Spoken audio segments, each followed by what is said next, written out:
পাশ দিয়েছেন, একটা টার্মিনাল যদি হয় খুবই ভালো হয়। কি বাস টার্মিনাল? কোনখানটায়? জীবনতলায়। জীবনতলা কোনো বাস টার্মিনাল হওয়ার জায়গা? হ্যাঁ দিদি। মারপিট করিস আর বোম্বা দিস, ওখানে কোত্থেকে জীবনতলায় মারপিট?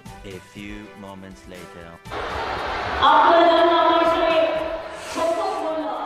আহা, এই না হলে আদরের ভাই। ভাইটা কত কর্মঠ, কত মারপিট, কত বোম বাঁধা, এই সব কাজ করলে তবেই না আদরের ভাই, তাই না? তবে এই আদরের ভাই কিন্তু খুব একটা সুরক্ষিতও নেই। সিবিআই আজকেই তলব করেছে সেই কয়লা কাণ্ড নিয়ে। ভাবা যায় দিদিমণির এত আদরের ভাই ভোটের মাত্র 3 দিন আগে তাকে সিবিআই ডাকলো। খুব অন্যায় হয়েছে, বলুন তো এটা কি মানা যায়? আর তারপরেই দিদিমণির স্নেহ উথলে পড়লো এই ভাইয়ের উপর। কি বললেন দিদিমণি সব বলবো, আপনারা দেখতে থাকুন এই গুরুত্বপূর্ণ প্রতিবেদন। আপনাদের সঙ্গে আমি দীপেন্দু, দ্য নিউজ বাংলায় আপনাদের স্বাগত জানাই।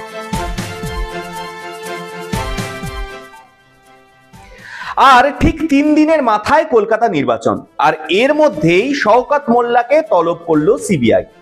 আজকের সংবাদ কি বলছে? বলছে ক্যানিং পূর্বের তৃণমূল বিধায়ক তথা ভাঙড়ের তৃণমূল পর্যবেক্ষক শওকত মোল্লাকে তলব করলো সিবিআই। কয়লা পাচার কাণ্ডে জিজ্ঞাসাবাদের জন্য তাকে নিজাম প্যালেসে ডাকা হয়েছে। তবে সিবিআই সূত্রের খবর এখনই হাজিরা দিতে যাচ্ছেন না শওকত। তিনি কেন্দ্রীয় সংস্থার কাছে সময় চেয়েছেন। চাওয়াটা তো খুব স্বাভাবিক, তাই না? দিদিমণির সঙ্গে আলোচনা করতে হবে, কি বলতে হবে না বলতে হবে সব শিখে নিতে হবে না? তাই সিবিআই কে তিনি জানিয়েছেন নির্বাচনের কারণে তিনি এই মুহূর্তে ব্যস্ত আছেন, তাই ভোট মিটলে হাজিরা দেবেন। আগামী 4 জুন ভোটের ফলাফল জানা যাবে, সেই দিন পর্যন্ত সময় চেয়েছেন শওকত। কয়লা কাণ্ডে এর আগেও তলব করেছিল শওকতকে কেন্দ্রীয় সংস্থা। বছর 2 আগে তাকে ডাকাও হয়েছিল। 2022 সালের মে মাসে প্রথম হাজিরা এড়ালেও জুনে সিবিআই দপ্তরে হাজিরা দিয়েছিলেন এই তৃণমূল বিধায়ক। আসলে কে যে কখন মুখ্যমন্ত্রীর কাছের মানুষ হয়ে যাবেন, এমনকি প্রাণের চেয়েও প্রিয় হয়ে যাবেন, সেটা ভোট আসলেই বোঝা যায়। না হলে ক্যানিং এর ত্রাস শওকত মোল্লা, যাকে খোদ মুখ্যমন্ত্রী বলেছিলেন তুমি তো বোম বাঁধতে জানো। আরো একবার শুনে নিন সেই অমোঘ বাণী। পাশ দিয়েছেন, একটা টার্মিনাল যদি হয় খুবই ভালো হয়। কি বাস টার্মিনাল? কোনখানটায়? জীবনতলায়।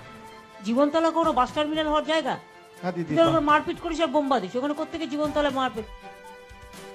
আবার 7ম দফা লোকসভা নির্বাচনের আগে বারুইপুরের জনসভা থেকে এই শওকত মোল্লাকে রীতিমতো আদর সহ সম্ভাষণ করলেন এই মুখ্যমন্ত্রী।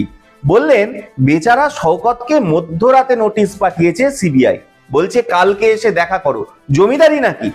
এখন নির্বাচন করাবে নাকি দেখা করতে যাবে? কি বললেন মাননীয় আজ শুনে নিন।